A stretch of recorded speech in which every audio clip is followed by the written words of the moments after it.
Welcome to People Are Everything, the show where I ask my guests, who are the 5 people that have shaped the person you are today?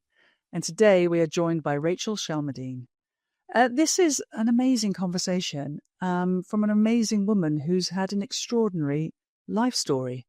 It's not often you meet people who have such twists and turns and different geographies and so many sort of, I don't know how to explain it really. I think you're just going to have to listen. It is really an amazing life story, and she's such a success. Some might say in spite of that origin, but I actually think it was the fuel that made her the person she is now. So listen, it's a great conversation. Just sit back and relax and enjoy Rachel Shelmerdine.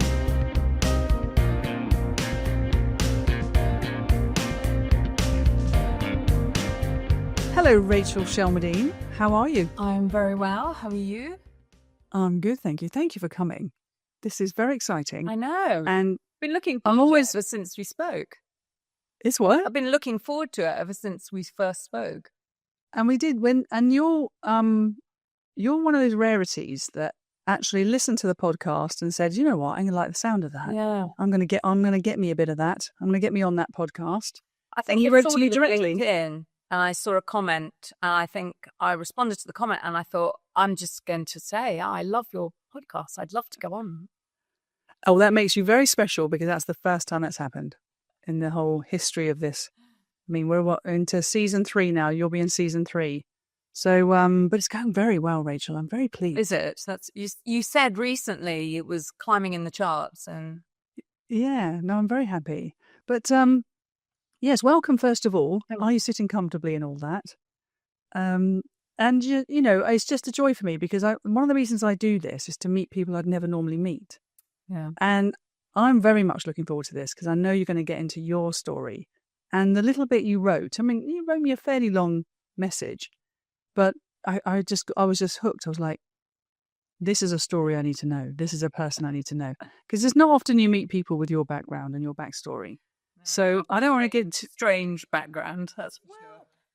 I mean, certainly unusual. Yeah. And I think anybody that's been in that sort of roller coaster, anyone listening today, it's so far outside of most people's experience. Most people have, I would say, a fairly linear path in their fortunes. You know, you tend to start with not very much when you leave home and you start out. And then you kind of just build it a little bit slowly. You might lose a bit here, gain a bit there. But generally speaking, you kind of just follow a linear path. But your life seems, well, anyway, the little you shared with me already. No, my has not life taken exactly that path. No, exactly. It's crazy. My parents had crazy lives themselves, and I've sort of inherited that, and I've sort of continued it. I don't think I'm able to do kind of quote unquote normal. I just don't think I am because I don't know what it is, because normal to me is moving around all over the place, living in different places, and yeah, definitely roller coaster, ups and downs, but big ups and downs. I love not normal though. I'm not normal, Rachel. I've decided this. I don't know. In my head I am, but everyone is in their head. Well, who did I speak to this morning? I rang them and they were like, "How are you?" And I said, "I'm good, thanks." And they said, "What you been up to?" And I said, "Well, I've just gotten out of my kayak." And they were like, "That is not the answer I was expecting." No. But at 6 a.m. this morning, I was kayaking down a beautiful canal on my own with my headphones on, listening to a podcast, of course, and just blissfully unaware that this might be strange. But to me, it's what I wanted to do this morning because the sun was shining and it was too hot outside. And I thought, 6 a.m. is going to be beautiful. And it was. So no, you can keep your normal. I want to go into the realms of, I don't know, I don't want to say abnormal, but the unusual, let's call it. Yeah. So I think most people actually do have quite an unusual life. It's just, I think so many people are worried about presenting a very normal image. I mean, I was through my teens and my 20s. It was my obsession. I spent so much energy trying to be what I thought seemed very normal. And I think I think lots of people are doing that, but actually, because I coach so many people and I talk to so many different types of people, so many people have got unusual stories from their background or things they've done, things that you wouldn't expect, that when they start to talk about it, but they don't necessarily, that's not the image they present because they don't feel comfortable or confident enough, or they want to be more acceptable. Well, let's keep it. We need to. We've kept everyone in suspense for too long now, Rachel. We need to start telling people what I'm on about when I say your story is very unusual. So obviously, we've established you're a coach. Yep. That with some credentials, the what comes across to me in how you present yourself as a coach is someone who really is deeply invested in the people that they coach. Very high end. High functioning people are kind of your usually CEOs, founders, senior leaders, and I've been doing it for.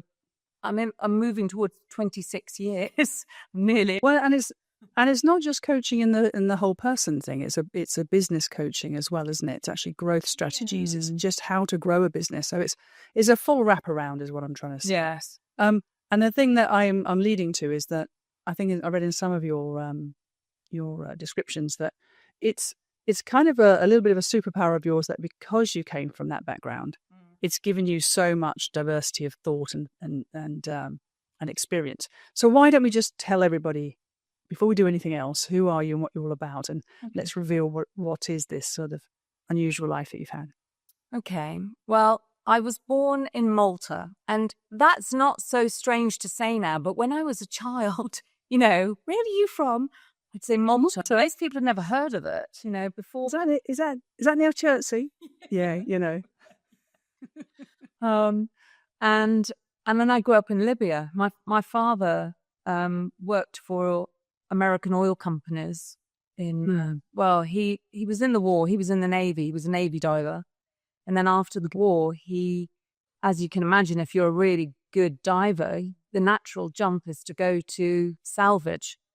And he set up a salvage company. I've got a photo of him in a boat with John Paul Getty Jr. I don't know this story. I never asked him. He died before I could ever ask him this story. But then obviously that moved towards oil companies. And he and my mother, they married just after the war, and they traveled all over the world, literally all over the world. So they had a very interesting life. He'd run away from home to join the Navy, underage. She ran away from home very young to marry him. They were both very much did their own thing. They were very, very strong in being themselves. Not at all normal, not normal backgrounds at all. And they were married for a long, long time. And my mother wanted lots of children, but was told she couldn't have any, that she had, problems with her fallopian tubes, and there was nothing they could do. And in those days, there was very limited. There was, there wasn't the kind of technology there is now. And so she resigned herself. She wasn't going to have children.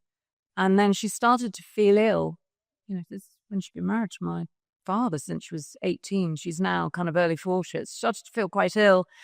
Every morning she'd get up and feel very ill after being a very fit, healthy person. And they lived abroad. They swam every day. They were both extremely fit. They sailed. And she just assumed naturally she had cancer, that she was really ill. She went to her doctor and she was pregnant with me. Wow.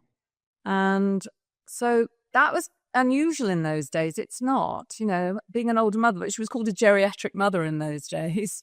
It turned out my mother was having twins, but my twin brother didn't make it. He died just before we were born, and my mum had an emergency cesarean.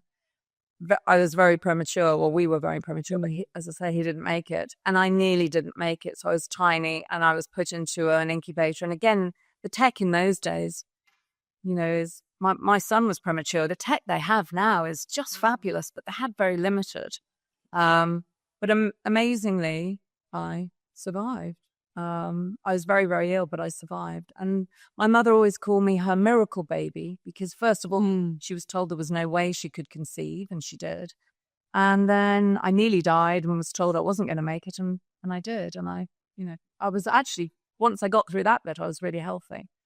My very early childhood was in Libya, bouncing between Libya and Malta because it's so close.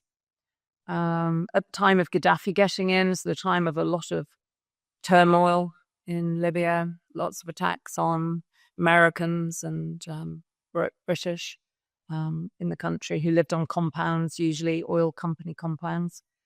And then my mother wanted us to move to the UK as I got a bit older because she wanted me to go to an English school. So very reluctantly, my father agreed and we moved. As a compromise, we moved to North Wales because I don't think he could quite cope with the idea. He hadn't stepped foot in England for so many years. I just don't think he could cope with the idea of it. So we lived in Snowdonia in a very, very beautiful part. I mean, right on the sea, right overlooking the Isle of Anglesey. So idyllic, very, very beautiful. So that's where I have my very first memories of really just being outside, the sound of the sea all the time, playing with loads of kids, lived on Marina, there were lots of other kids. So very idyllic until the day it wasn't. And this is where my story kind of really got strange because my father, because he worked for oil companies, was always away. He would go away for long periods and he went away and he didn't come back.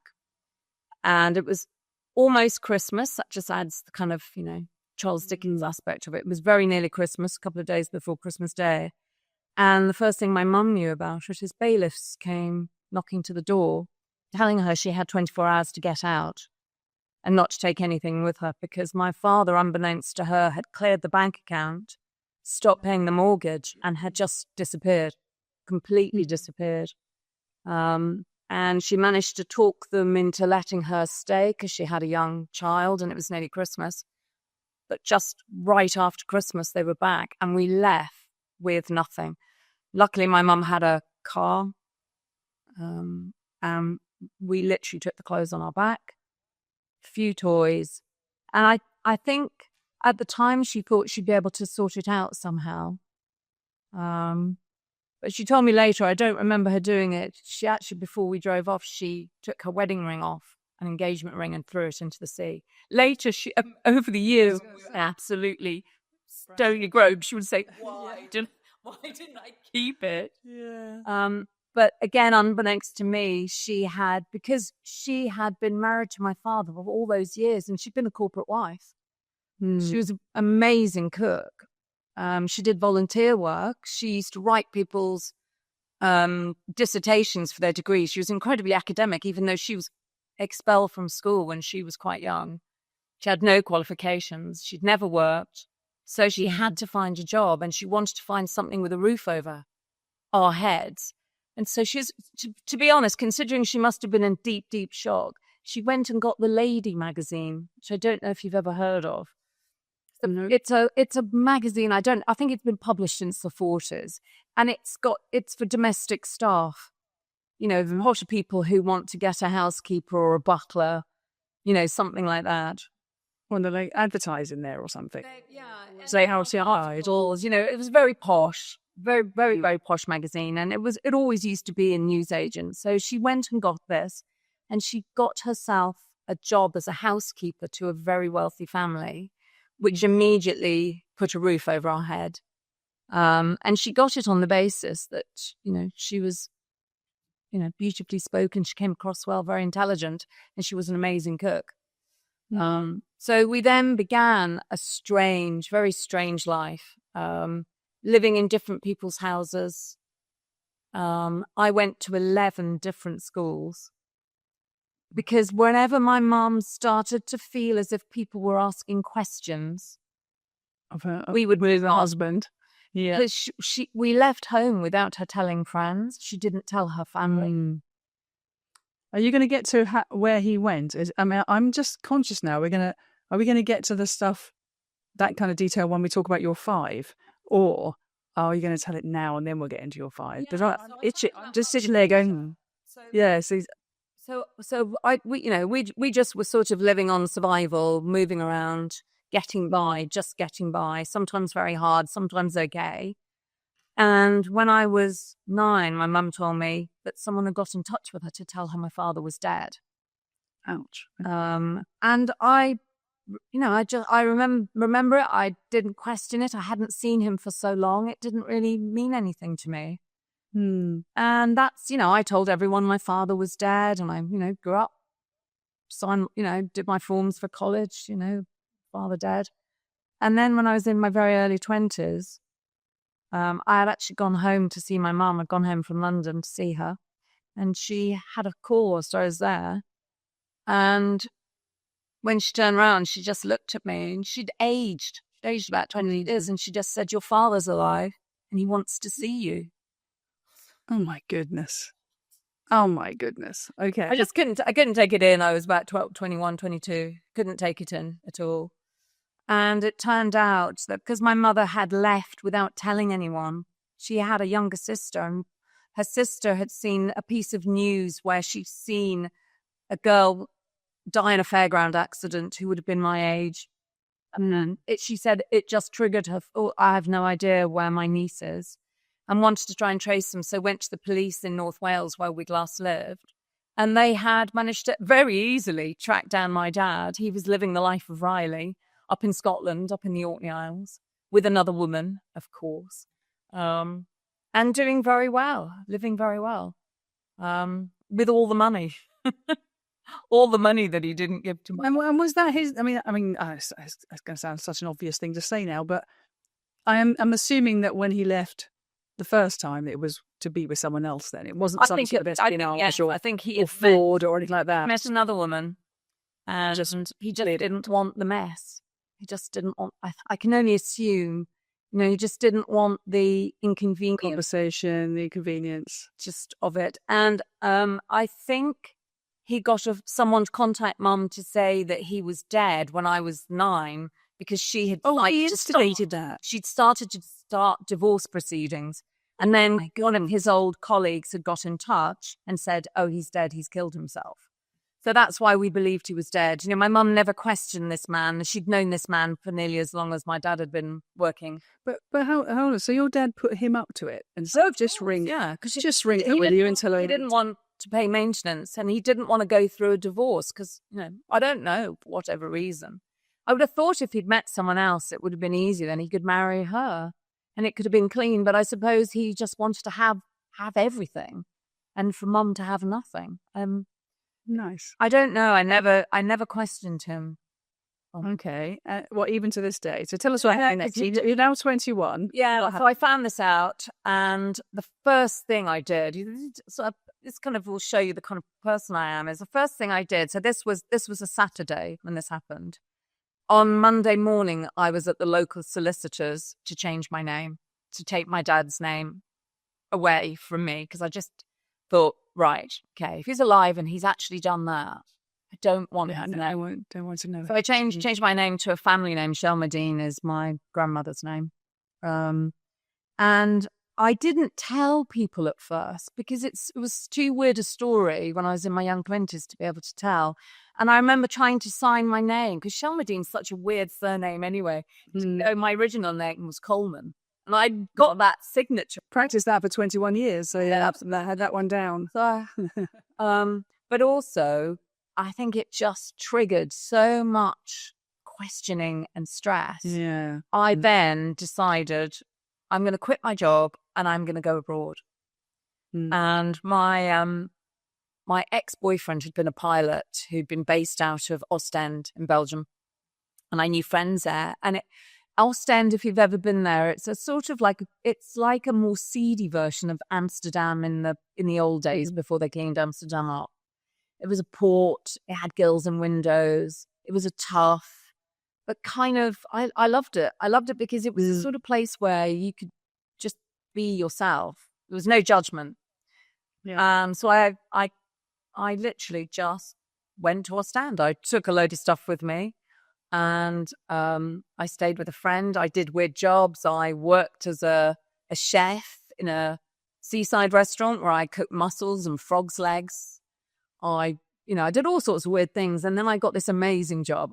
This really was just the best story for me. I mean, again, I don't tell many people, is I got a job in a pub called the Scottish Lion, which was really famous in those days with rugby fans, football fans, Irish, Scottish, Welsh, because they'd all come through from Brussels to get back on the ferry. And so it was a really popular pub, and it was run by a Glaswegian called George, alcoholic Glaswegian George, and his Cockney wife, Maggie. And I got a job as a barmaid there, and it was like being in some kind of Samuel Beckett play, because every day characters that you would never ever meet in normal life would come into this pub. I mean, just every kind. I mean, and the girls, when they used to finish their stint in the windows, would all come and drink there late night, because it was a very late night. It would be open pretty much all hours. So I met every kind of person, good and bad, that you could think of. So that really sort of formed my attitude to life, but also I think made me realize that I felt very alien in England anyway. And this just sort of heightened it. And that's a feeling that's always stayed. All right. I suppose from being abroad and being with, expat parents, England really felt a place that when shit hits a fan, I need to be out of England. Yeah. My head around it. Quite the opposite to expats generally. Okay, well, listen, I mean, what I've heard so far, well, we've got some, I'm not going to say aristocracy, but John Paul Getty, I mean, that's pretty. John Paul Getty Jr., yeah. Junior, that's kind of a, by the way, I think his family lived around here. Sutton Green, there's a property there. I think that's the. I just think they have relatives everywhere. Yeah. At the time, they're one of the wealthiest families in the world, weren't they? Yeah. Getty family. So that's an unusual sort of reference point anyway. And then the 11 schools. Yeah, every kind of therapeutic life. Yeah. From absolutely archaic Irish Catholic boarding school in Uxbridge, in Hillingdon, just outside of Uxbridge. Absolutely Tom Brown school day style cruelty, to really ultra modern kind of, teachers calling them by their first names. So there's a huge amount of adaptability. I mean, I had, I think my book starts with, I moved 6 times by the time I was 7. So I do understand. I know what that feels like. It's like every day you're kind of making new friends and trying to fit in and find a way of kind of belonging. Yeah, and reinventing yourself, really. Yeah, when you know that 5 minutes later you're going to be packing your bags again. Yeah. So so I can relate to that. And then I'm hearing, obviously a big shock story with your dad. And then maybe there's more to come on that. But these formative years, I imagine it had a big impact. So before we get into the 5, I want to know, with a life like that, what was it like trying to choose your 5? Because, most people have a very, I'm not saying most people, but I get your point. Everybody has a story. Yes, they do. But none that covers, not many people have so much geography in that story. Most people, the geography is very limited. So how was it for you to choose 5 people from a life like that so far? It was really, really hard. And I think, listening to your guess, it is really for everyone, because just to whittle it down to 5, I've had people professionally and personally who are huge, huge influences, who without meeting them, I wouldn't be on the path that I'm on, or, I would have been in a much worse place. They helped me, they taught me, they gave so much. So it was so hard. So I've listened to some of your guests of how they tackle this. So I decided I was going to pick people who were genuinely huge emotional. Wasn't necessarily that they helped me, because I was going to put my first boss in there, who without him I wouldn't have worked for myself and built my own business. But I didn't let him in the end. I decided to go for people where it was real big emotional change for me. Something big happened with these people, for better or for worse. The first one is quite negative, becoming a positive, and then the others are, just hugely, hugely positive, so influential on me just deeply as a person, rather than on my career or, on a portion of my life, but actually influential on me as a person as a whole. Oh, I'm glad you'll be the first person that has introduced a negative with a positive, which I'm very pleased with, because we could all, this podcast obviously is meant to be celebratory of people. It's meant to be honouring positive influences. And a friend of mine joked recently and said, I think you should do an alternative one called People Are Bastards. And let people just... Now, that would be really hard just to pick 5. Jesus. Yeah, it was only 5. I can think Only of 5. So it was like, a different type of show where you just, rant about all the people that have harmed you in your life. Yeah, that could get taken off all your platforms pretty... Yeah, probably wouldn't last long. Yeah. But would be fun. So no, the spirit of this is very much to honour. But, there's 2 sides to most influences. I think even your most positive of people, there will be, we're all kind of complex, flawed characters anyway. So yeah, very. So I'm absolutely comfortable that there's an element of negative forces in your first one. And I hear what you're saying. The 5 thing, I suppose it's deliberately hard. It's meant to be hard. Yeah, but even 10 would be hard. So you may as well work it. May as well be 5. Yeah. Otherwise, we'd be here all day. Yeah. Otherwise, it'd be a 3-hour podcast, which I wouldn't mind. Okay, well, let's do it then. Let's just do number 1. Who is number 1? Okay. So I did agonize about whether I should put this in, because it is very negative, but it's had such a deeply, ultimately positive effect. Not at the beginning, of course, but ultimately, yes. So the first person, I won't say his name, I'll just call him D. He was a teenage boy who he and his brother sexually abused me when I was 5, before I left home. And I've often wondered, actually, if maybe somehow that was some trigger to my father going, I don't know. I've no idea. Mm-hmm. And the reason why I've included him in something like this, where a lot of people would say, well, why would you want to put someone like that on your list? Like you said, we're complex people. And it did have, not at the time, not initially, have a catastrophic effect on me as an older child and then as a teenager. But ultimately, Julia, I would not have become a coach without the journey that I had to go on to try and heal the catastrophic effect it had on me.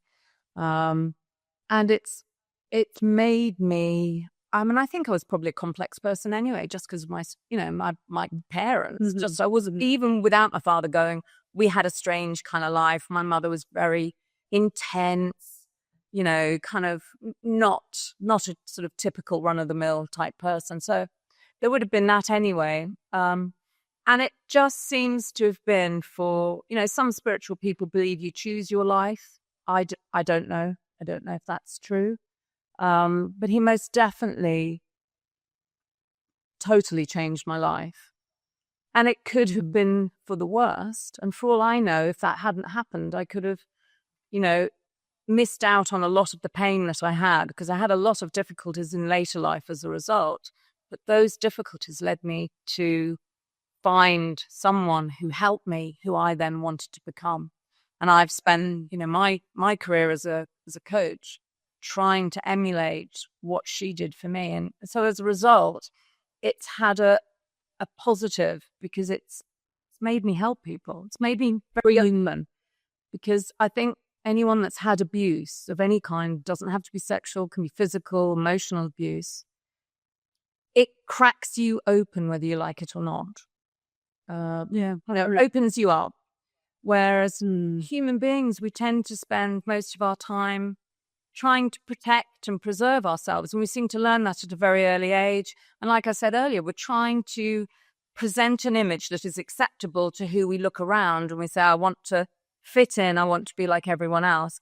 And if you've suffered abuse, particularly it's quite extreme abuse, because I was shut in with these 2 boys over a weekend because my mother was getting treatment for cancer.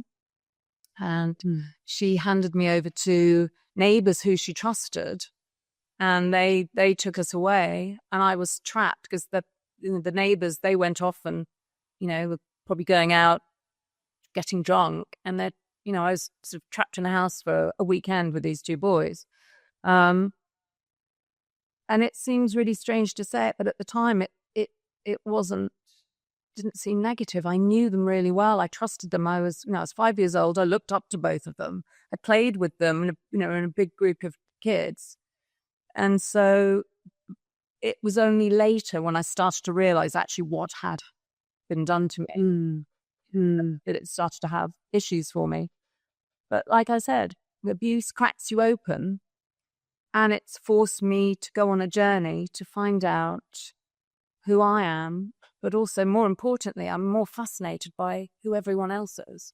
So it's been like a supercharged, very painful at times, very difficult, but also very beautiful and incredibly deep journey into who are we.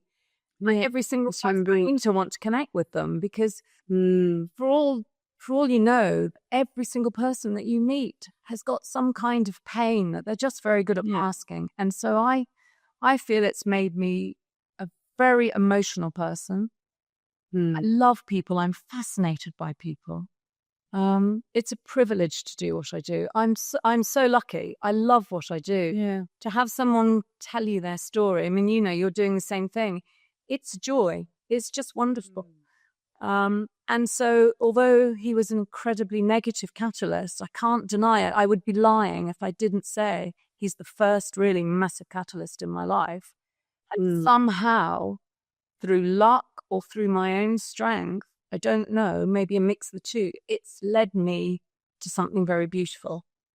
Yeah. All right. Well, listen, firstly, thank you for sharing that. And I'm sorry it happened, but I'm sort of not, given what you just said. And I can relate hugely.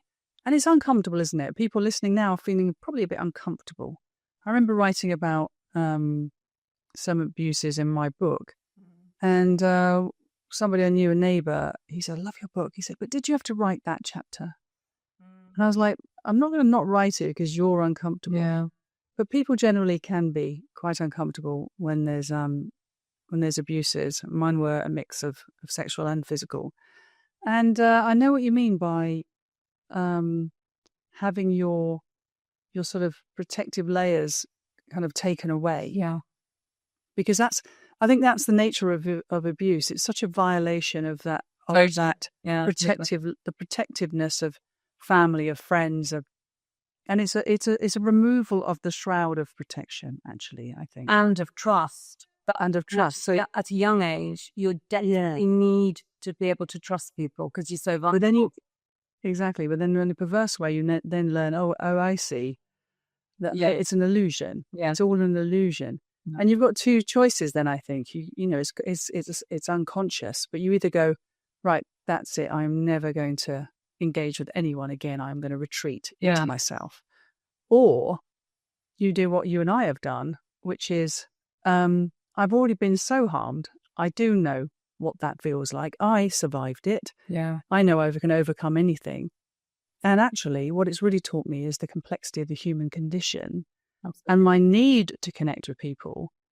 And I can relate to that massively, is because I suppose I want to, I suppose it comes from a place of confidence that, like I said, you can't really harm me because everything that's ever happened to me is out there and talked about, and there's no secrets anymore. And there was a time when I used to sort of cover up all these things.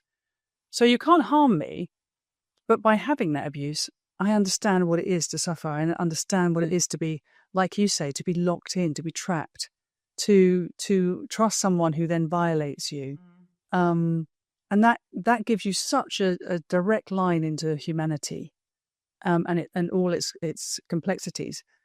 And I think both of us must just be blessed with the let's call it the optimism gene that says, okay, this wasn't great, but I'm going to learn from it and I'm going to do some great stuff with it. I'm going to be a coach, or I'm going to be I kind of think it's wherever it might be. Me, I think it's the bloody minded gene, because I think, I come from poverty Irish and poverty Greek as well.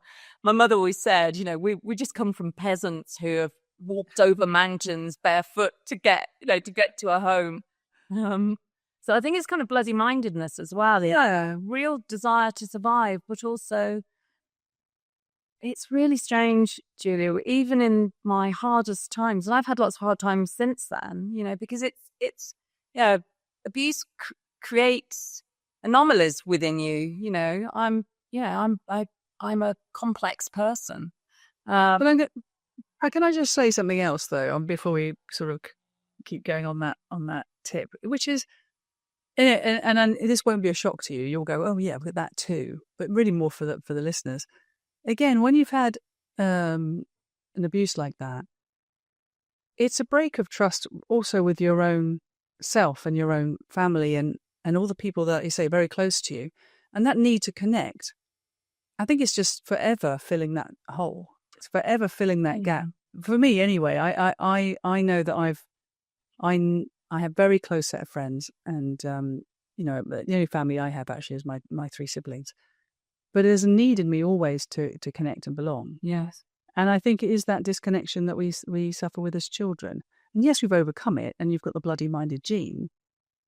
But if we're really honest with ourselves, I know you've put this down as, yay for D, he's given me this grit. Well, sir, I wouldn't say connection. Yeah, I know, I'm being facetious. I'm being facetious. But I'm saying, let's be honest with what you have been. You'd rather it didn't happen, is what I'm saying. Deny it. It'd be wrong. Yeah. But you'd rather it hadn't happened as well. Oh, most definitely rather it hadn't happened. And I think, I really agree with what you said earlier. I do believe life is a series of choices. And so you choose. I mean, I was thinking about this because whilst I was thinking about this list, I was talking to my son about Brian Keenan and John McCarthy, who, when I was in my 20s, they were the hostages taken in Beirut. So Brian Keenan was a Northern Irish Belfast teacher who taught in the Lebanon in Beirut. And John McCarthy was a British-born, Irish background, but British-born journalist who went to find where had he gone and write the story. And then in doing so, he also got kidnapped. And they're two books. I was saying to my son, you should read these books because they're writing about the same scenario so differently.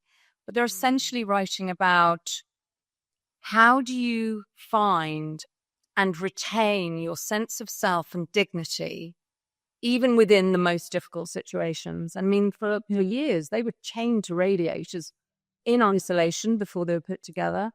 They were told quite often that they were going to get killed. They had violence.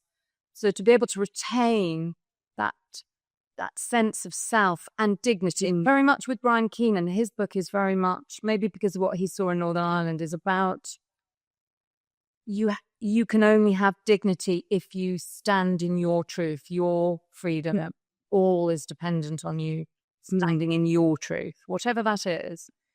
Only your story. Yeah, only your story. And I really admire that. And so I'm fascinated by all these things, and I'm drawn to all these things. People who have been through a huge amount and have excelled or have retained such humanity. It's just a personal obsession, really, of how is that possible? Because you look at the world now, there's so much war, poverty, difficulty, just endlessly hitting humanity all the time. And yet somehow there's still beauty, there's still humor, there's still love, there's still connection. Even in a war zone, people still connect, they still love. It's just the complexity, isn't it, of the human state. Oh, definitely. I mean, we could do a whole podcast just on that, to be honest. We don't, there is a format here that I want to follow, but if we can go down this rabbit hole for a minute, it's like, I guess what I was trying to say before was, I feel the same way. It's like, I'm forever grateful for the things that happened to me, the adversities, because I wouldn't change the person I am. But actually, would I really honestly trade everything that happened to me for the person I am to a secure family with, stability and love and care and investment and food and clothes and all the stuff you'd expect from a childhood? Because I look at my own children now, and I look at them and I I love them wholeheartedly. Of course I do. And I'm looking at them thrive in the world. And every now and then I go, oh, I'm kind of a bit jealous.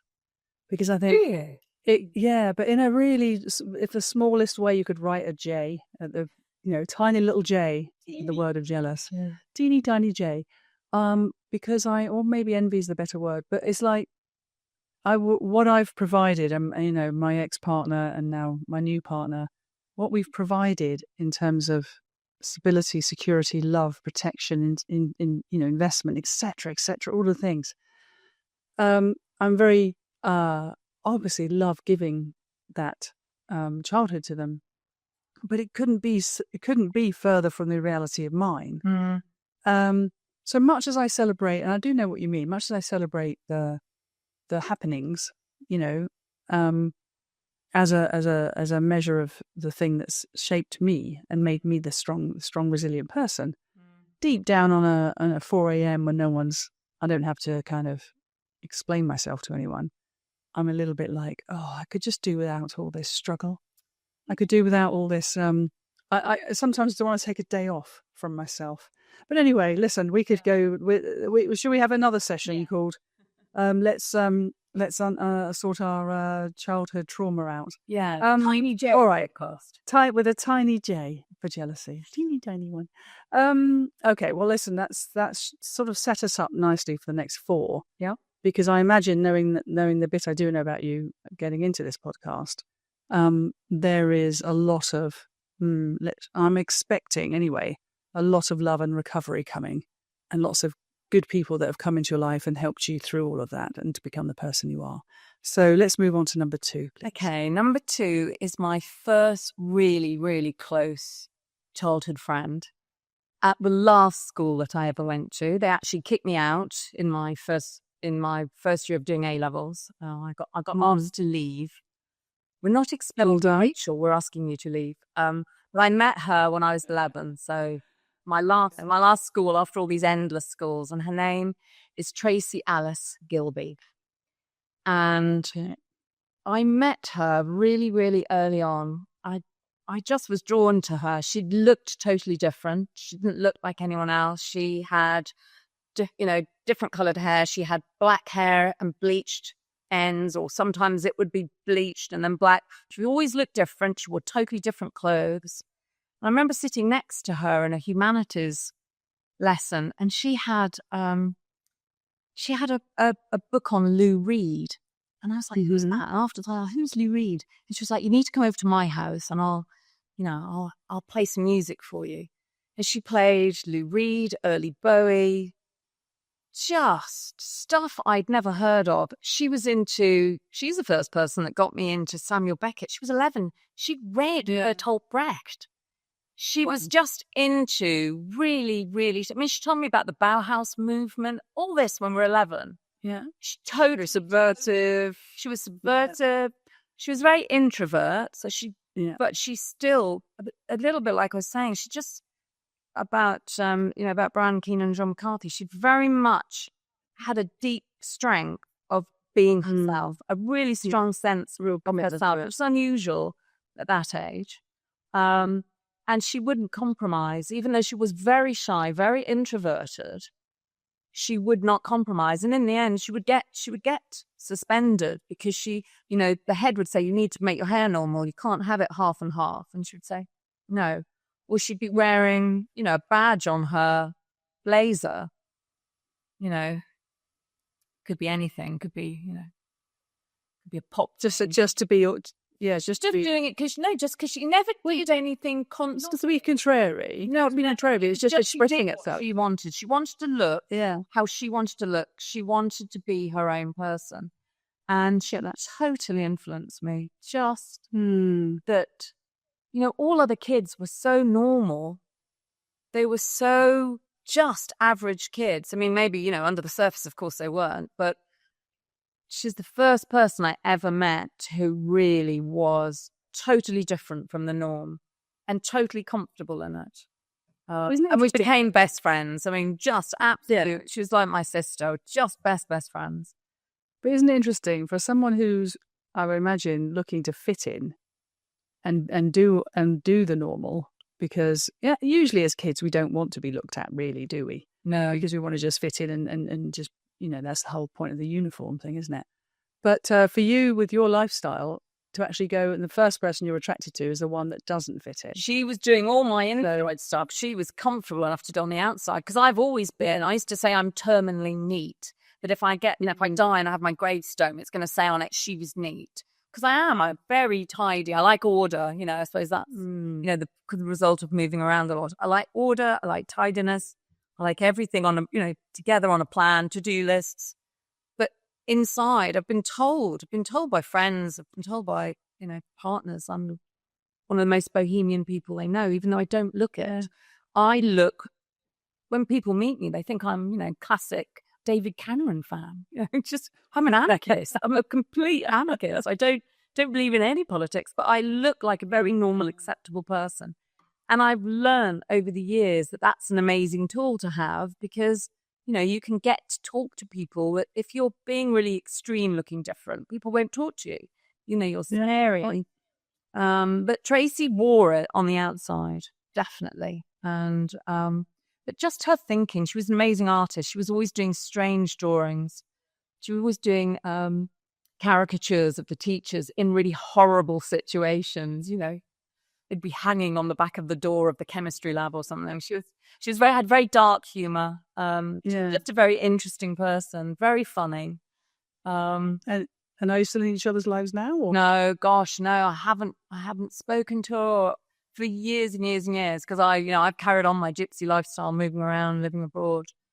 Last time I spoke to her, I was in my 20s, but I never forgotten her. Always think of her.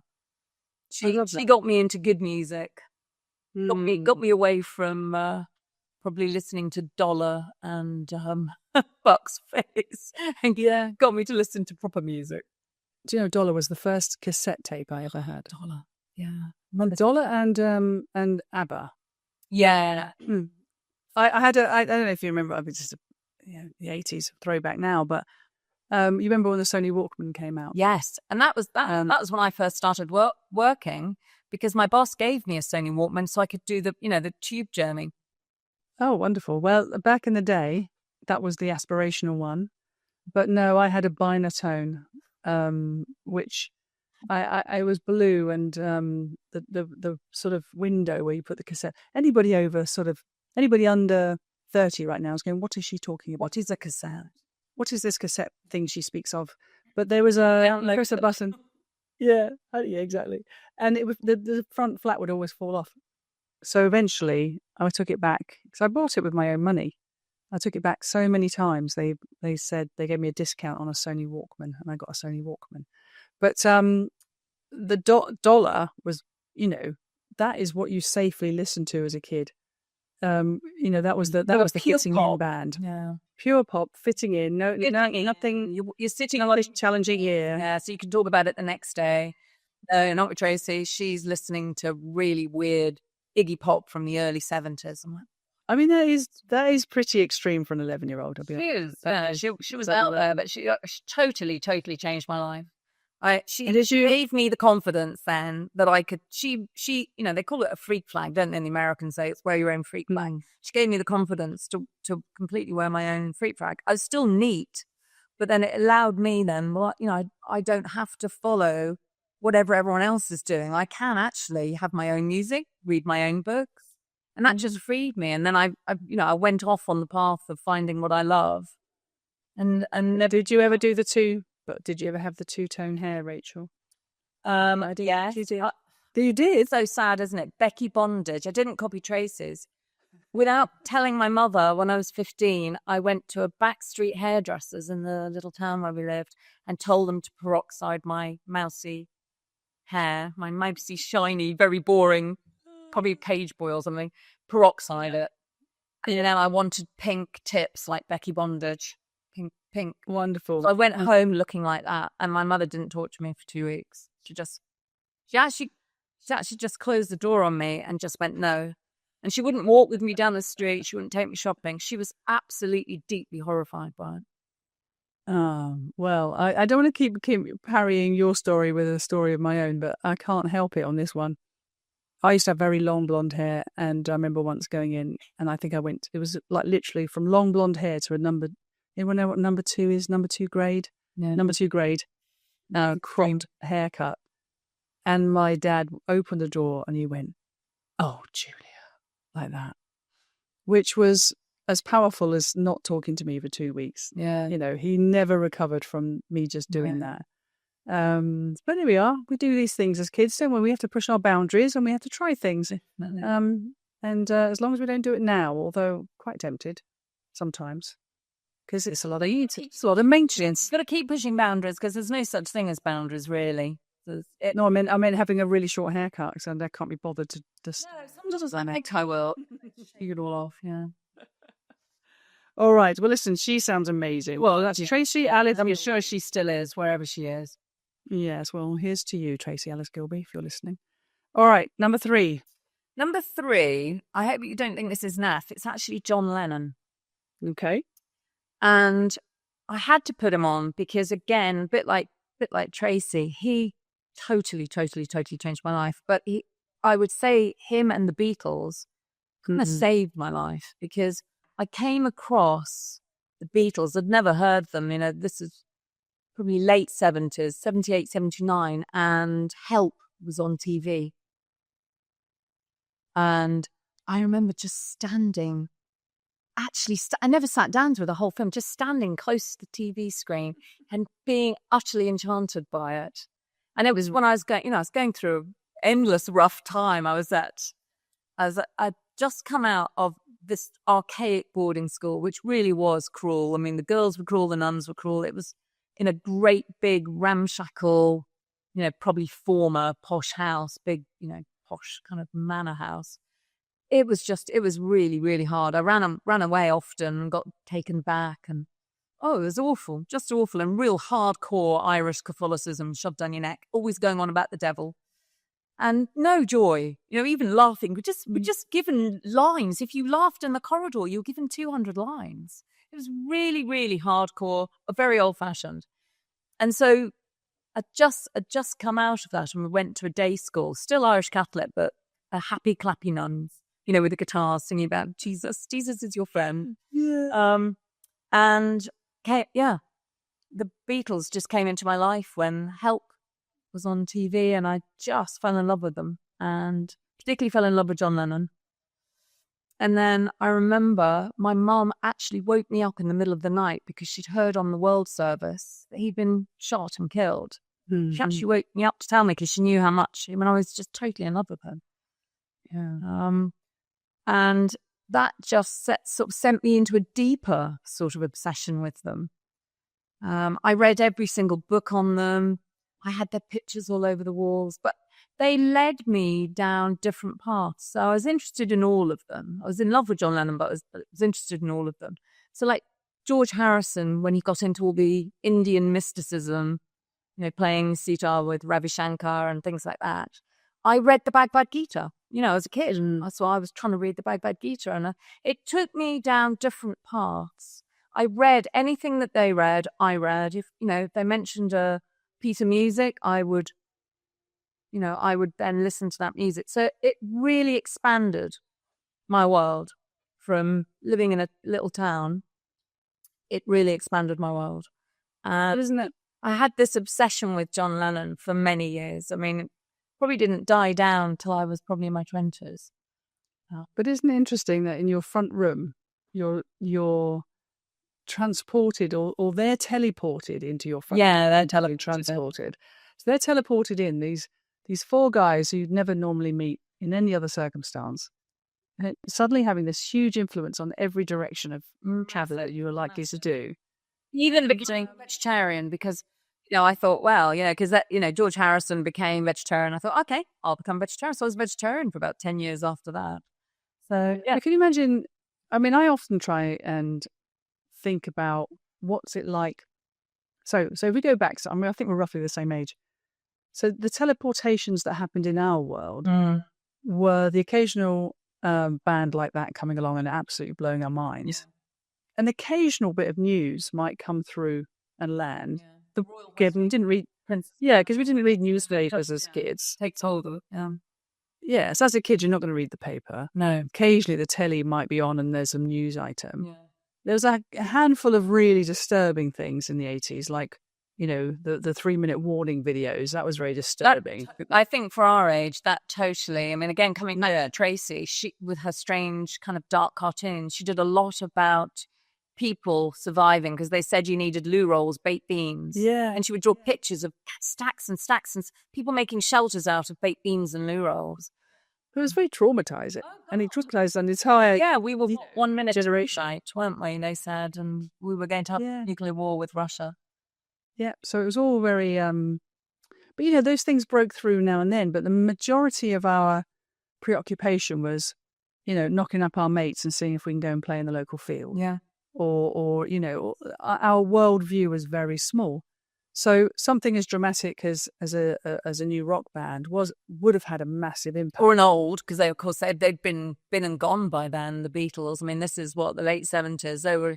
They'd split up. They 69, 70, didn't they? And then they'd all gone off. John Lennon gone off with Yoko Ono doing his stuff. Paul McCartney and Eastman doing. But it's still, so infrequent.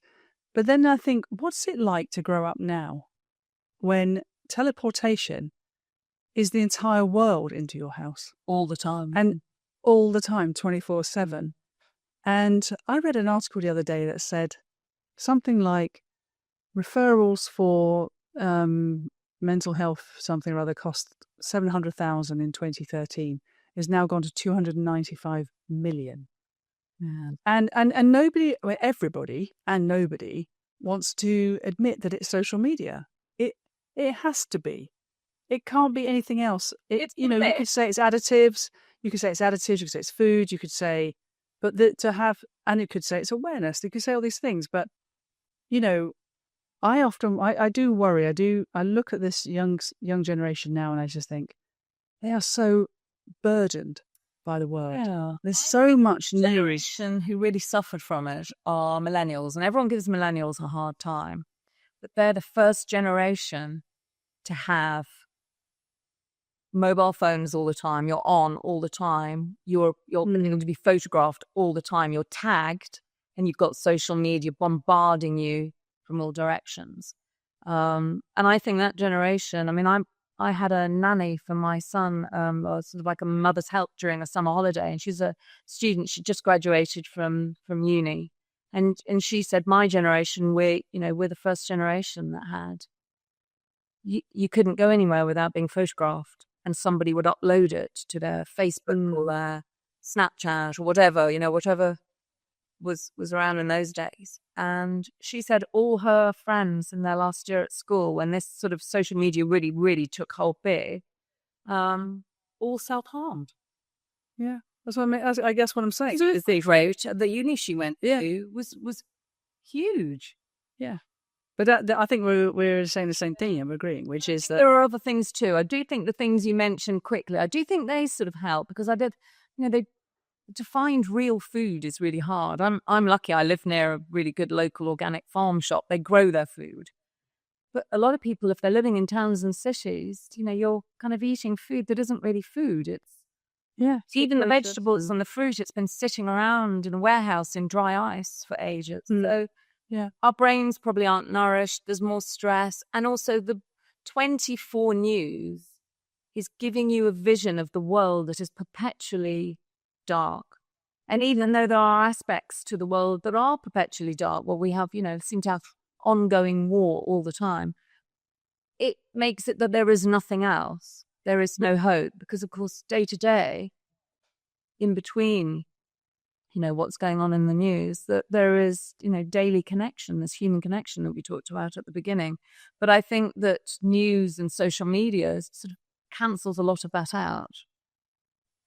Well, it's that back to that sort of teleporting idea. The moment you switch the teleporter off, actually, what are you really preoccupied with? Yeah. Again, is back to, is my mate, can I ring my mate? Can I go and get my lunch? Can I, look at the sunrise? Yeah, go. Life gets super small immediately. Yeah. But it's whether our brain can catch up with that transition. And I think that is my worry, is that we're overloaded And our brains we're not designed for this. We can't cope. And I think that is the bottom line. The average human being right now can't cope with all this speed of everything. And I agree with you. I do believe we can cope. I just think we're in a transitional phase, because I think the human brain, I mean, we only use a small amount of the human brain. I think humans are capable of sort of anything, really. I just think we're in this transitional stage. We're sort of in old world moving to this very fast, high-tech new world. And we're in this sort of in-between stage. And I think if you look through history, that in-between stage is always difficult, because we're neither in one place or another. So I think, I look at ultimately we'll be all right. I think so. I mean, I don't worry about, so my son's just turned 15. I don't worry about his generation so much and the generation after him. I think it's us trying to catch up who haven't been geared up to that. I think kids who are, born into it and will be geared up to it. Let's hope. We'll probably cope. Let's bet on them, because they're the ones who are going to look after us when our brains are because we can't cope. Me, he will forget to feed me. I do not want him. He will. You have a robot by then. Required prosecco. He will forget that. That's all right. There'll be a robot for everything.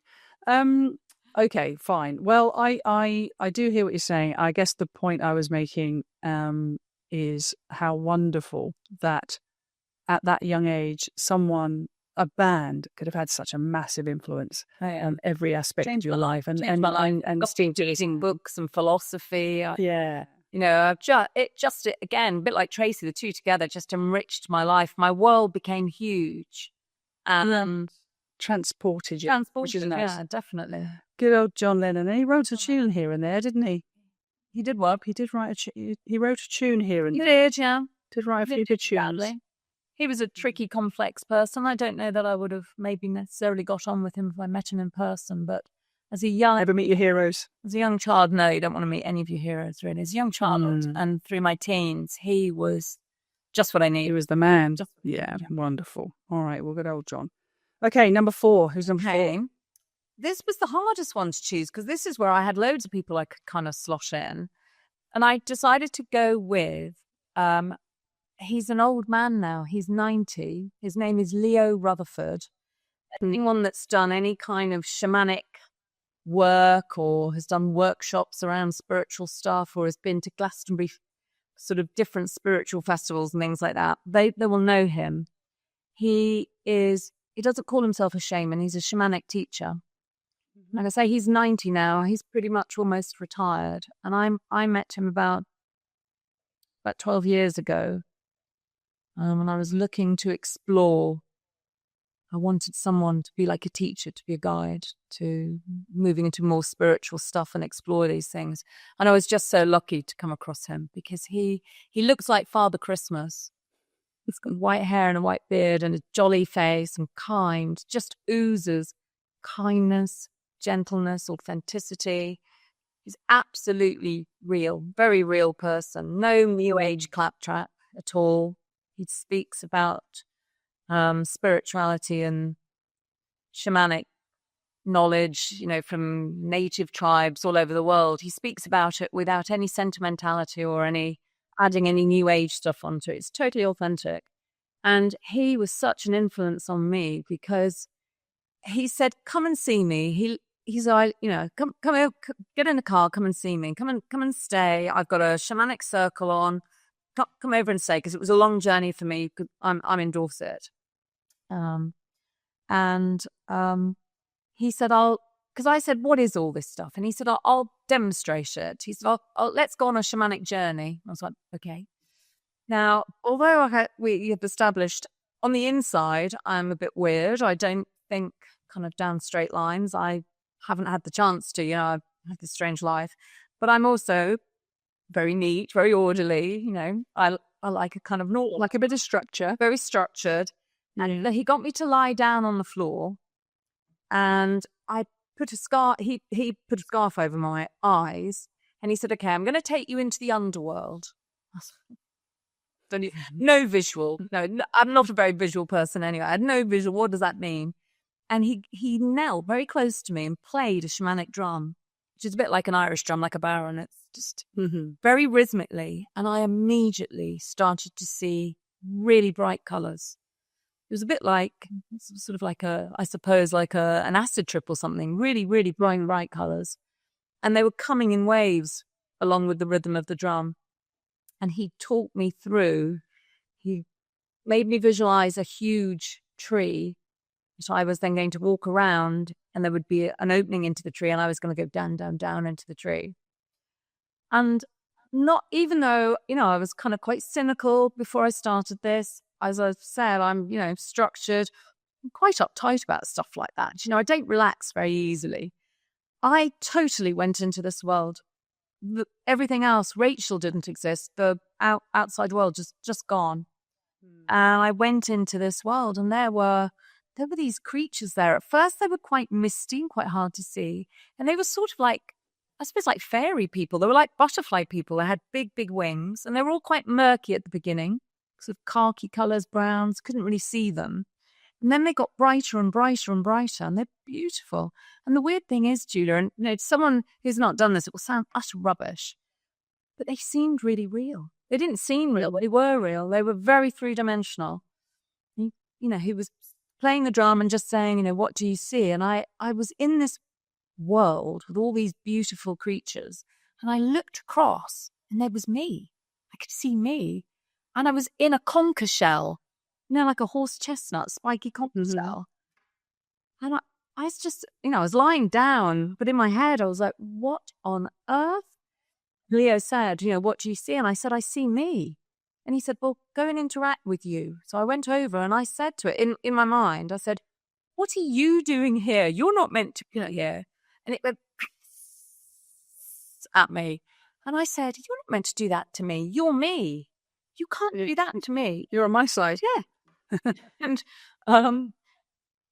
I just said, right, you need to come with me. And Leo said, what's happening? Because this was all in my head. I'm not saying this out loud. And I said, you need to count us back up. We need to come back up through the tree. And so I said to this little version of me, I was like, come on. And it ran towards me and it then dissolved into me. And Leo counted me up, back up, up. So I'm back in the real world, took the scarf off. And I just had this joy that I cannot explain. And he said, what do you want to do now? And I said, I want to dance. And I'm that type of person. I would need a few drinks to start dancing, especially with a man I don't know very well.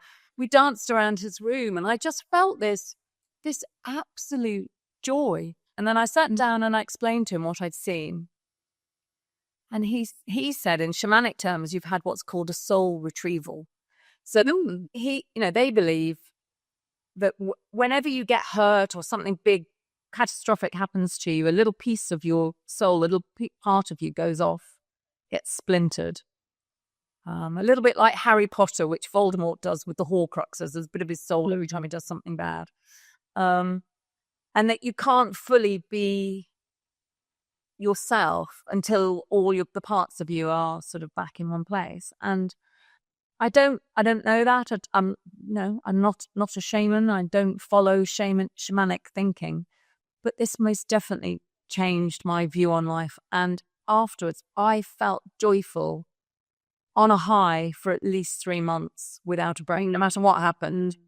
Just felt amazing. And that dip into this other world, whatever the other world is, has again transformed my ideas of the world that we do live in. That it isn't necessarily as clear and as linear as we think. Most definitely. Yeah.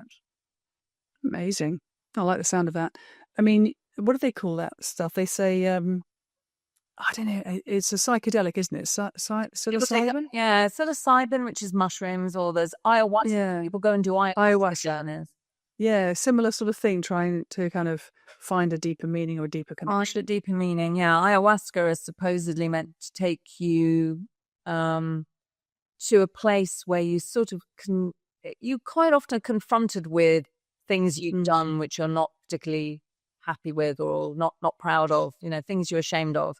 And supposedly the spirit of ayahuasca, which is a vine, will confront you and get you to confront yourself. And all of that really is a fast track of things that you do in therapy.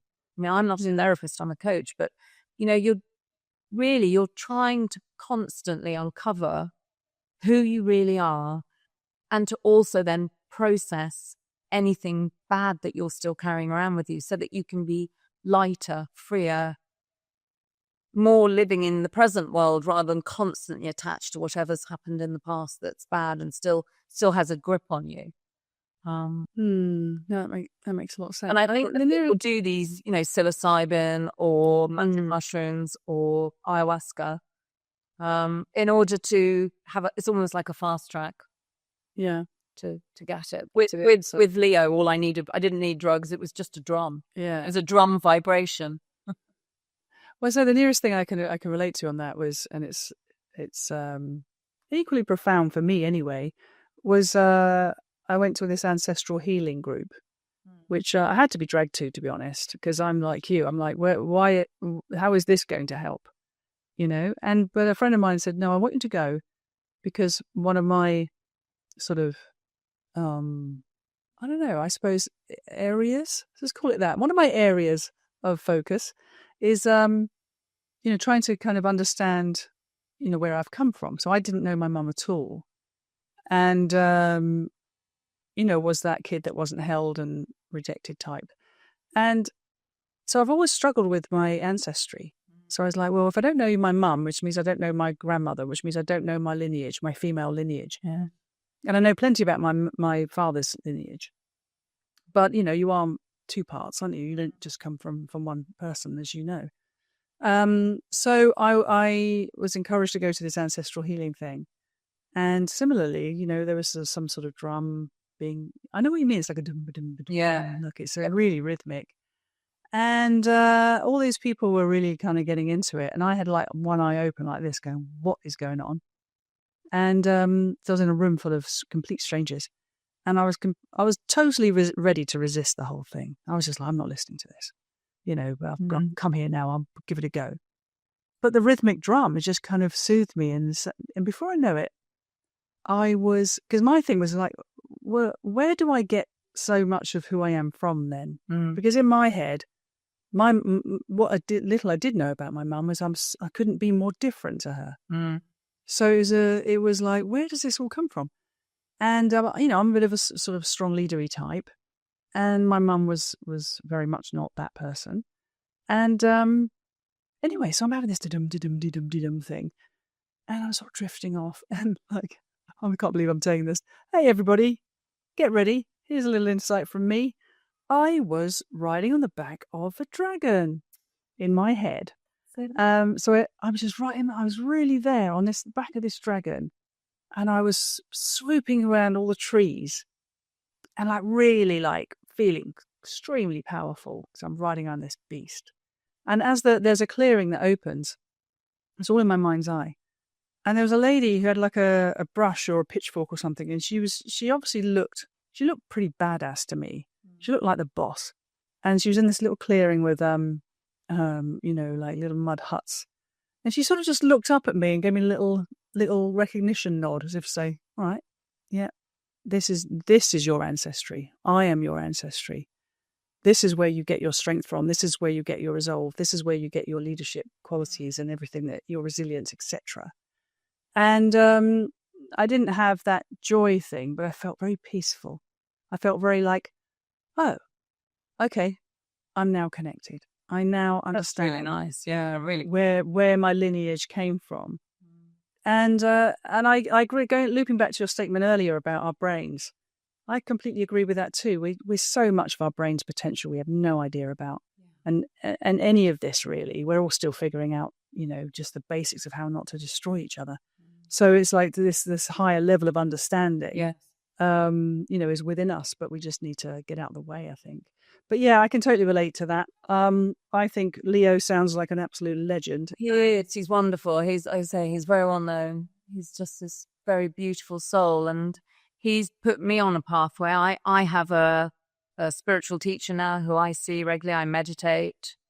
I've had, strange experiences just from meditating. And like you said, you go into a world, if you allow yourself, your brain is just a magical place. It conjures up wonderful things. Yeah, amazing. All right, well, come on then. Let's do number 5. Who gets the finale? Of course, I think anyone that's got children, and I've seen your podcast, they tend to put their child on it. But it's true. The last person is my son, Max. Okay. The most influential on my life, for good and bad and everything in between. He's just turned 15. I'm a single mum. We have no contact with his father at all. I never wanted children because I suppose I had such a turbulent childhood myself. At I think at a young age, I decided I would never, ever get married or have children. I just wanted to travel the world. That's all I wanted to do. I've been very lucky. I have been to lots of very beautiful places. So I never, ever wanted children. And I got pregnant unexpectedly. And when I told my close friends, they all laughed their heads off. Like, you're so mean. What are you going to do? You'll have jab. He goes, no, my baby won't be putting jab. I won't have that kind of baby. And at the beginning, to be honest, I was so flawed. My mum had just been diagnosed with cancer, was dying, didn't have long to live. It just seemed such a difficult time. I'd just split up with my partner, so Max's father, who wanted no children either. We were together on the understanding we never wanted children. And then my mum died very early on, and I was like, what do I do? What do I do here? And I rang up a friend who actually wasn't a close friend at the time. She is now. And I don't know, we talk about this sometimes. I'll never know why I rang her. I didn't ring my best friend. I didn't ring really close friends. I rang this lady just out of the blue. And I was actually walking from the doctors who confirmed I was pregnant. And I told her, and the first words out of her mouth was, "That's amazing." And I went, I'm in a really difficult situation. I've just split up with my partner. My mum's just died. Don't know what I'm doing, and I've never wanted to be a mum. And she said, "I know, but you're going to be an amazing mum." And I was like, okay, all right. Well, fate decides I'm going to be a mum. A mum I will be. Yeah. And I homeschool him. I've homeschooled him since he was 5. His school got taken over. I never planned to homeschool. Just like I never planned to have a child, I never planned to homeschool. He was in a really lovely school, but it got taken over by the council. Couldn't get him into another school. Couldn't get him into a school anywhere near. We were living in Marlow at the time. They were all oversubscribed. So I thought, right, let's go to Italy then. We'll go to Italy. If I can't get him in a school, what's the point of being in England? We'll go to Italy. So we did. We moved to Siena, a place I didn't know. I didn't even have a house for us.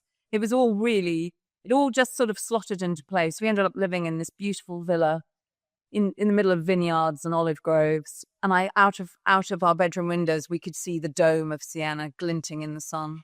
It was magical. And it was all literally in a reaction to, well, okay, let's just go to Italy then.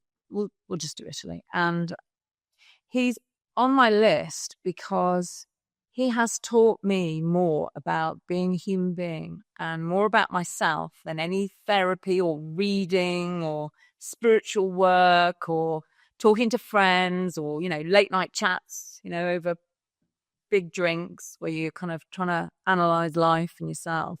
He's taught me on the job what it really means. And he's taught me my worst side. I've tried to hide, that it comes out when you're under pressure as a parent, and then how to deal with it, and then finally how to get rid of some of that. He's taught me my best side. He's taught me unconditional love. I never thought it'd be possible for me to do unconditional love. And actually, when I was pregnant, just before I had him, I was scared that I wouldn't love him. I didn't think I had that capacity to love a child. I'd never had anything to do with children. I had nothing to do with kids. I'd never seen a baby or held a baby close. So just before I had him, I was quite scared. And when I had him, they handed him to me. And the love, I know. it's just crazy, isn't it? There aren't words for it because it's so overwhelming. It's so beautiful and so just huge. And that's always there, even though when I'll say to him, I don't like you right now. Yeah, I really love you, because the love was always there. But did you find the fear was in equal measure when the love flowed in? No, the fear went. I had no idea what to do. I was on my own. I gave birth on my own. I was trying to have a home birth. I just thought, I'm really fit and I exercise all the time. I'll just pop it out. Yeah. I had no idea. Didn't read any books. I literally just thought, it can't be that hard. You just pop it out. No. He got stuck. I got rushed in the ambulance on my own. So no midwife with you either? My midwife couldn't cross the county line. So I had two midwives with me at home. Yeah. And one could come in the ambulance, but she was off duty because she said, we're now in a different county. I have no... So she handed me over to a hospital where I knew no one. And I had chosen the Radcliffe in Oxford simply because I'd read it's the best hospital. It's a beautiful hospital and it's got the best doctors. So I thought, yeah, that'll do. No research. I'm not taking this seriously. I'm just thinking, yeah, it'll be fine. Nature will take care of it. It was it. a very long birth. And yeah, I was on my own, had no clue. When he was born, I had, the nurse had to show me how to do a nappy. I didn't even know what a nappy was. I was like, I don't even know what that is. What are you showing me? And he was tiny, so the nappy came up here, and had to down. I didn't know about anything. But the fear, I think because I was so gobsmacked by it, kept looking at him and thinking, I still do now. Occasionally I'll look at him and go, I made him. Yeah. From my own actual body. My own body grew that. Yeah. But, when I first had him, I would look at him and I just thought he was so beautiful and I couldn't believe that I had made another person who was so beautiful. And so the fear went simply because I was just reacting to having to learn so much. I hadn't got a clue. How do you sterilize a bottle? I don't know. How do you breastfeed? I don't know any of this. Yeah. Oh, we're so similar in some ways. I remember going through all of that as well. Because what I mean by the fear was not necessarily that the fear of love. I think that fear disappeared when you... Yeah, just a fear of getting it wrong. This is the fear of getting it wrong is massive. Yeah. I remember having that fear massively. I had home births as well. I've got 2 children and people say, oh, you had a home birth, first baby. What were you thinking? I was thinking, well, I don't like hospitals. Yeah, that's why I chose a home birth, but I might work out. Well, I always say to people, because at the time I was asked to advocate for home birth to other mothers. Yes. And I was like, well, no, I don't want to do that. And they said, why? And I said, because I think people should make the decision about where they feel most... Absolutely, make their own choice. And it's nothing to do, it's so personal. I had shoulder surgery awake because I don't like the idea of general anesthesia. No, I don't like pain, but I don't like anesthetic or hospitals. Yeah. So, but I wouldn't ever then turn around and go, oh, everybody, you should go and have surgery awake, because that's what I had. I'm like, no, you do whatever you need to do. Yeah. So, so I had the home birth thing, and I remember that helplessness at first, or the helpless but hopelessness of, what do I do now? I remember when she was born, I didn't even have anything ready for her. So her first night, she's wrapped in a yellow towel. And the only thing I remember to get with these, or I had to hand, were these little mittens so she wouldn't scratch herself. So she spent her first night in December, absolutely, complete next to me, but in a yellow towel. So no, that idea of nature taking care of things, I totally believed in that too. Yeah. And I still do though. Yes, yeah, I do. But what was so strange, I found for me, was that you have this primal feeling as a mother, which, we're not maternal before. I had nothing to do with kids. Wasn't interested. I didn't hang around other mothers. I had no interest in hearing about their kids. I really was a businesswoman, and then living life to the full. I was a party girl. I traveled. Clubs and things like this. Mm-hmm. So this primal feeling of motherhood really, really took me by surprise. And I think I just had I think for the first year, because I took a year off and I had just Max with me. He slept on me because he was little. He was too little. I put him in a Moses basket and his godmother came and she said, "I've come to see the baby. Where is he?" Oh, and she said, she looked in the corner and he was in the corner of a Moses basket. So he was on me. I had that baby Bjorn thing where you have them hanging. Yeah. So I learned how to do everything, just shift the baby Bjorn around a little bit. Yeah. You're able to do everything. So I think for that first year, I went from being this sort of hard-ass, tough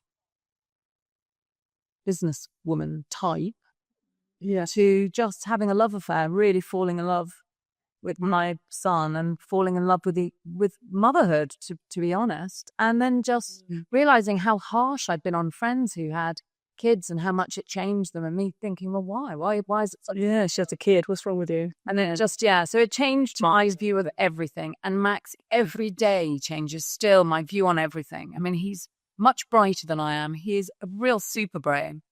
And he tells me stuff and I go, how do you know that? Yeah. And he's like, how do you not know that? So he's an education, but he's taught me more about love. What love really is. Yeah, and mothers and sons, oh my goodness. Ask any daughter. They'll say, yeah, mothers and sons. What about me? There's definitely a special relationship. And I'm the same with my son. It is. I think they say that a son falls in love with their mother. Oh, I don't think Max would ever fall in love with me. He calls me the geriatric.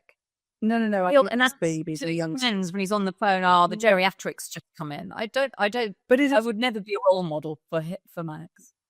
Maybe not now, but as a primary relationship, it's where they learn their first love, and it's why daughters and fathers are so connected as well. Yeah. It's a similar thing. Yeah. They form their first attachments with their fathers. Yeah. So I think it's a wonderful thing to experience as a mother. And watching them grow away from you and become independent and, lead these incredible lives. So, no, I'm very close to both my children. And but there is something about sons for mothers, I think, that's very special. Yeah. So good old Max. He was always very loving when he was little. And I remember the first holiday, I think he was 3. We went away with my best friend and her husband and her 2 young children. And we were sitting after breakfast. We were still having coffee and talking, and the kids were playing. And Max just toddled across the kitchen. He just turned and looked at me and said, "I love you, Mummy," and then carried on walking. And I went, "Oh yeah, I love you too." And my friend's husband went, "What did he just say? Did he just say he loved you?" And I went, "Yeah. Why is that weird?" And he said to my friend, he said, "Have our children ever told us they love us?" My friend was going, "I don't think they ever have." So he was just questioning me, saying, "How have you got him to say?" And I was like, "Isn't it natural? He just does. He tells me he loves me all the time." Oh, bless him. Gobsmacked by it. Yeah. Oh, love him. Well, it sounds like you two are building a very beautiful life together, and I'm very pleased that motherhood smacked you on the head. Strange life. We bounce between England and Italy. We still go back a lot to Italy, and Max's godfather lives in Italy a lot of the time as well. So and there's so many parallels to your own life, but I imagine the 2.0 version is so much more positive. But there is a lot of parallels there, not having the father figure there. Yeah, not having he's got an amazing godfather. His godfather is just the best person I could ever pick to be a godfather. Brilliant. It's amazing. And we've got lots of male friends, and all his tutors are male as well. So.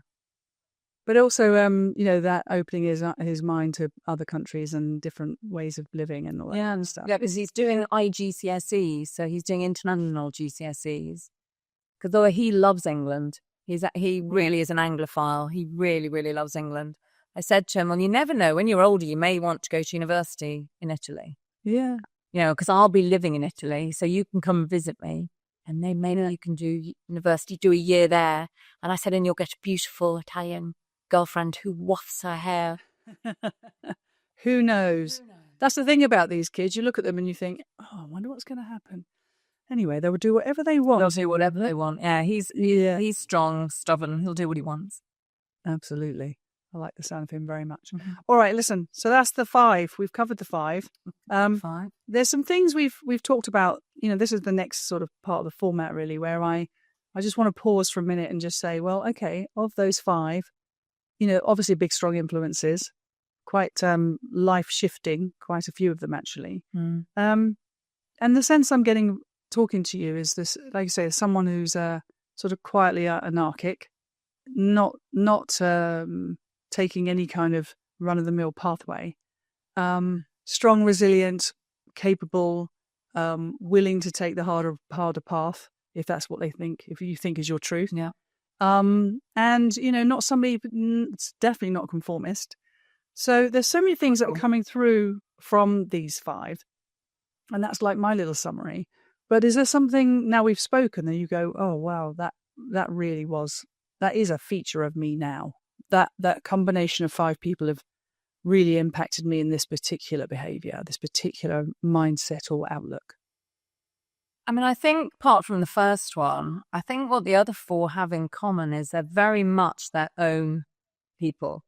I mean, Man's from being tiny, marched to beat of his own drum, right from, I remember taking him to preschool and everyone else would sit on the story mat and would get a little sticker afterwards, and he would never accept the sticker. All the others had the little sticker on them, but he never would. And I said to him, why don't you want the sticker? And he's like, I don't want the sticker. Yeah. So he always did his own thing, just like Tracy always did her thing. And John Lennon was the same, very individualistic. And Leo, my shamanic teacher, he'd been a businessman, very, very wealthy businessman. But unhappy, just unhappy. And he didn't believe in anything. He was an atheist.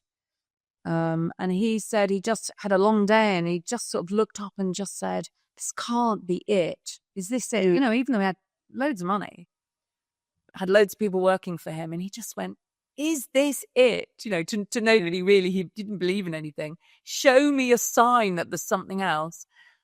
And he had a factory, a really big factory. It collapsed. He went in the next day and the roof had fallen in. Wow. And he went, okay, time for a change. There must be something there. Then there's a sign. And he just went off on totally. He left his wife, followed a really strange path. And again, just very individual, but very kind, very caring, and very empathic in connecting to people, but totally individualistic. So I think that's a theme probably in my life. And I hope it's a theme in my work that I do with people, is to give them the confidence and the courage, just be yourself. And of course they have to go on a journey to find out sometimes who that is, because sometimes people don't know, or sometimes people do know, but they're scared to express it. It's too counter to the life they've built around it. Yeah. Yeah, absolutely. No, I think that's a wonderful gift that you are helping people with, because I think, it's the central tenet of everything, isn't it? If you know yourself, yes, then you are comfortable wherever you are. You're comfortable in any situation. You're authentically you, and that builds so many positive, tentacles of trust and consistency and loyalty, and friendships are better, partnerships are better, and also, etc. If you know your dark side, you see, a lot of people, like you said when you'd written in your book about abuse, people are uncomfortable about the dark side of other people or themselves. They don't ever want to go into that. Whereas if you know yourself, that means knowing all the dark corners as well. I mean, for all my faults, and I have many faults. I always say to people I coach, I'm a work in progress myself. I'm not one of those coaches that says, look at me, I'm up here. You can come and be with me one day. Yeah. Is I know all my dark corners. I'm not scared of anything about myself which is bad or negative. I can deal with all of it. I understand all of it, and I'm quite happy to display it. And that gives you a huge freedom in life, because I'm not scared of being wrong. I'm not scared of looking stupid. If I see someone on the other side of the road that needs help, I'll just charge over and say, "Are you all right?" I don't mind if they go, "Got off. What's it going to do with you?" I have no fear about looking stupid or getting knocked back, or So it's because I think it's because I know all the weaknesses, all the flaws, all the dark parts, and I'm made peace with it all. I can live with all of it. I work on the bits that I can work on the other bits I go, okay, I'm human. But has another human being ever seen those dark sides? Yeah, like I said, I'm very happy to show them now. It's a big part of how I coach with people, because most people have got, sadly, it just seems to be the human condition, a deep self-hatred or a deep discomfort with themselves. And they don't have to have had abuse. They don't have to have been neglected or unloved in their childhood. It just seems to be a big part of the human psyche that there is great discomfort. You know, you see it, people are physically uncomfortable with themselves, always changing themselves physically, or they're just uncomfortable with, they don't think they're good enough. You know, people talk about imposter syndrome. I mean, I don't like that expression, but I understand what it means, where people just do not feel comfortable in themselves or in the life that they've built. And so the way I coach is I show myself. You know, part of the journey is showing myself. And that allows the other person to realize everybody is a work in progress. Everybody has parts of themselves they're uncomfortable with, and you can work through it. You can learn to love those parts, or you can change those parts. Nothing's fixed. All right, I guess I asked the question because something happened. Like I was always comfortable talking about my weaknesses, for sure. Yeah. You know, I'm as flawed as anyone. But I can, what are my weaknesses? I can be quite sort of impatient. I can be quite petulant sometimes. There's a lot of things that I'm happy to face into and talk about. Yeah. But when I say show your sort of shadow dark side, I'm in a new relationship now. And I think Catherine is the first person who's actually seen it, where I am, completely abandoned any kind of social decorum, and I'm just wailing about something or whatever it was. It was just some awful experience. And she's the first person I've ever, felt comfortable enough at some deep conscious level to do that. And B, just stayed in the room. And, that's how I know I'm with somebody that I can deeply trust. Well, that's intimacy, isn't it? That's the epitome of intimacy. Yeah, she saw me be in that place. at my absolute worst, bubbles out my nose, snot coming down my face, that type of moment.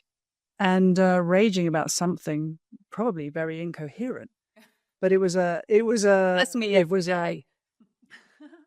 But it was very much rooted in this kind of abandonment feeling and back to the childhood stuff of not having a mother. And it was so raw and so primal. And I don't know, gosh, what I must have looked like. I mean, it must have been freaky. It must have been. She must have been looking at me going, oh my God, what's happened? It's like she's been possessed. And yet she stayed, patiently waited for it to pass and just held me and said, it's going to be all right. You're going to be all right. That's lovely. Yeah. And I just think that's why I asked the question. It was like, so I can count on one hand, one person and one moment where someone's actually seen the very, very darkest side of me. And would you say that was a dark side? Because that nothing there you've said sounds dark. It just seems as if that's someone that's all the barriers and all the fronts have just gone for whatever it was that triggered them all to release. I don't think that's a dark side, to be that upset or that vulnerable where you are kind of on the floor. I don't know if it was that. I don't mind the on the floor vulnerable bit. I think it was the raging of what I was saying and how I was. Oh, okay. It was like I was, a toddler having a tantrum and saying the most awful, terrible things I could come out with. You know what I mean? And so it wasn't like I was being all, just, help me. It wasn't like that. I would have been deeply unpleasant in that moment, deeply. And she just said, okay, that's fine. She's a keeper. So she's a keeper. She is. But so I mean, the human psychology on the condition and all this stuff. I mean, this is my absolute. I'm a lay person kind of lifelong learner. I'm not qualified in any of this. I just find it absolutely fascinating. I do. I find it fascinating. I just find all aspects of human behavior, even the really, the worst side, just fascinating. Yeah, You it's can, the best bit. yeah, and there are certain things where you just think, why do people go to such dark places where they do such terrible things to people? It's like Capable at both ends, aren't we? Yeah, we are very, very complicated creatures, but that's what makes life so interesting. Makes it hard and baffling. Well, frustrating. It's beautiful as well. Yeah, I think I said on a recent podcast. I said, someone said about feeling something. I said, I don't want to feel happy. I want to feel everything, and I think that's kind of sums it up for me. Which is, I'm not here just to do the fun stuff. You got to do it all. Got to do it all. Got to do it all, and the two are kind of intricately married together. Yeah, you have to go through dark and the light, and you don't ever really appreciate the beauty without the real despair and the terrible times, that real deep loss and that real agony. The other side of it is intense beauty and intense joy and appreciation, which I think if you stay in, I call it sort of, when you're in a flatline mode and nothing really ruffles you, you miss out. I have some friends who are kind of like that and kind of always steady keel. Yeah, I can't even keel. I've tried. It's just, I'm like my mom. I've just got a big kind of approach to life. But that's a full circle now then, isn't it? From where we started in this podcast, which was this idea of why does that trauma with D make you the person you are? And it's all interwoven in what you've just said, which is because you've experienced that pain, because you've got that deep complexity. It means you can connect with people on maybe a different wavelength. And I just try to hang on to something beautiful. But see, I think we all have the capacity for it. There's she's a Native American. I think she is like a very deep level spiritual coach. She's also a writer. She's called I think she's called Denise Lynn, and she came to her place because she was attacked and she was stabbed repeatedly, and she was dying. And she says she was lying there and looking at her attacker. I think he wanted just money for drugs, drug addict, in America. And she said, she knew she was dying, and she looked at him, and then she said she just felt huge love for him. And she said after she thought about it, it doesn't make sense. I mean, amazingly, the ambulance crew managed to save her. She had multiple stab wounds, but she just said that transcending love, even of someone in that kind of terrible position where someone's trying to kill her. Yeah. So I just think we all have a capacity for something much deeper than we quite often ever find out, and that transcends normal day-to-day life, getting from, birth, school, job, marriage, die. Yeah. There's much more than that. And I think if you can survive it, because some people don't survive abuse, it's too much. They haven't got the tools, or they haven't got something that they need to be able to help them to get through it. I was very lucky. I had an amazing coach that I found. But I do think we all have that huge complex ability to transcend even the worst moment, the worst of things. Yeah, we really do.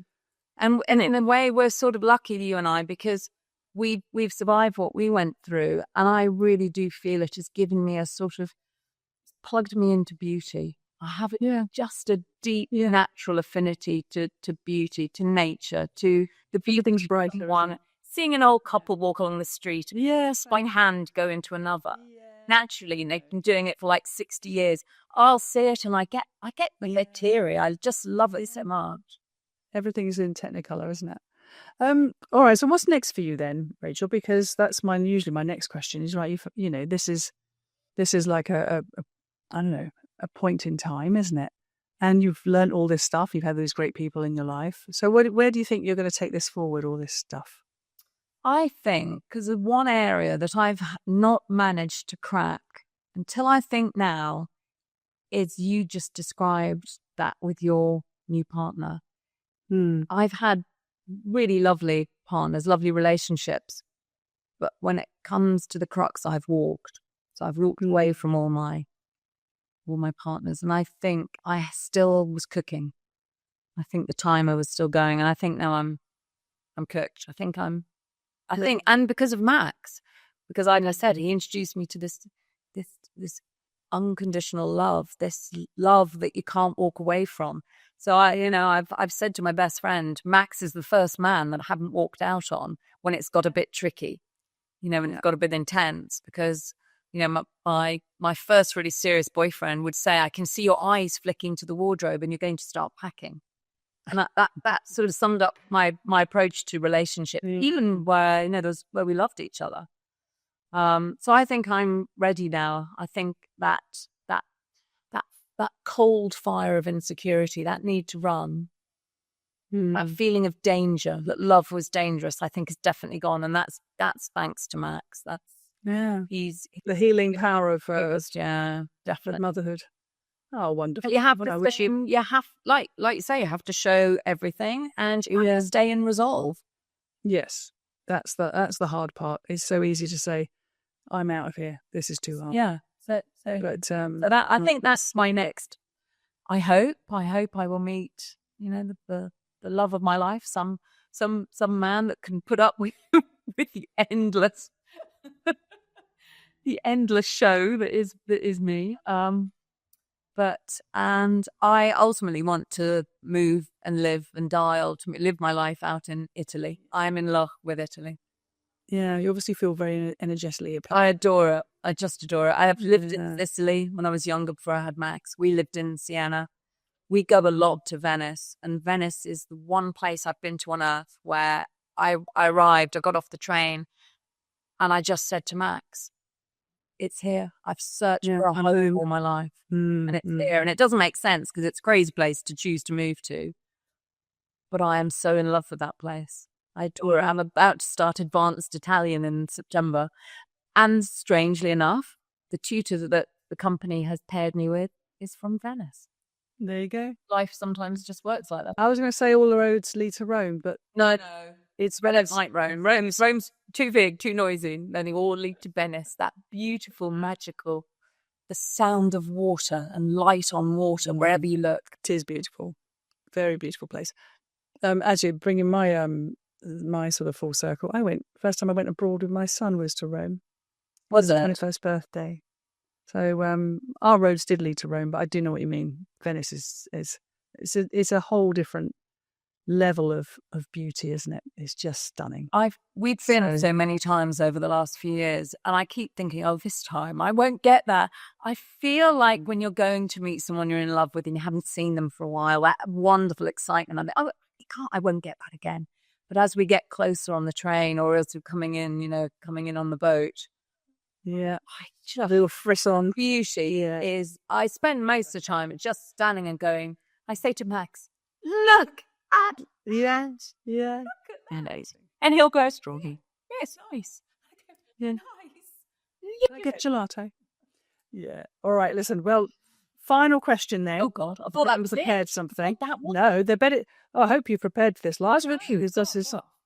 Who shall I speak to next and why?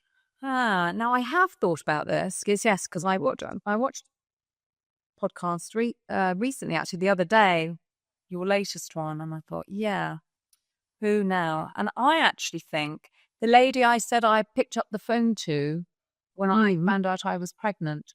She's a creative director.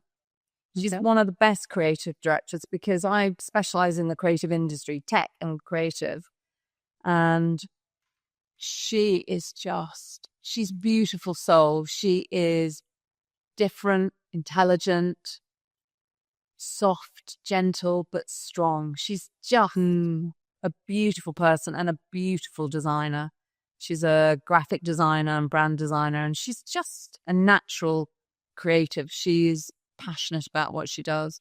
She's so interesting, and she's lived an unusual, interesting life. All right. Most definitely. So if you don't want to put us directly on the hook, then what's just her first name? Christine.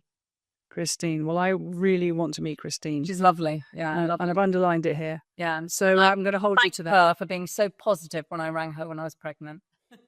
Yes. Oh, that'll be a nice little moment for you both. All right. So listen, very last thing then. Yeah. While you have everybody listening, is there anything you want to signpost? You want to talk about? Do you want to point anybody to your services? Anything else you'd like to say? No, I think that's it. If you can find me on LinkedIn. You can find me on my website. My company is Alchemy Inside. So I believe everybody has magic inside, and my job really is not a coach. I'm a catalyst to bring it out.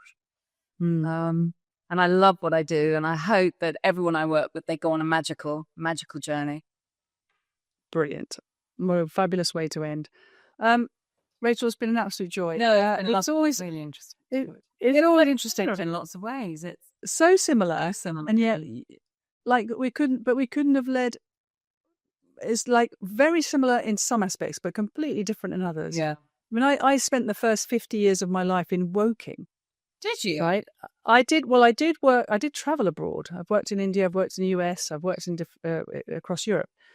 But I've always just lived in the one place. Many parts of it, but just the one place. Blimey. So although we've got like so many parallels in other ways, I mean, I've always felt sort of a little bit under-travelled, shall we say, Rachel, and you've inspired me. So it's been a joy to meet you, and thank you for sharing your 5. Fascinating story. I wish you all the very best. I hope we're going to stay in touch anyway. Definitely. But it's been an absolute pleasure. So thank you for taking the time to. Yeah, I really enjoyed it. Thank you so much.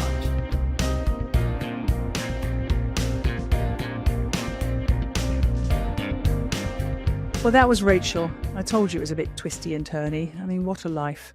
And so great that she shared so much, I guess, kind of personal things, very vulnerable conversation.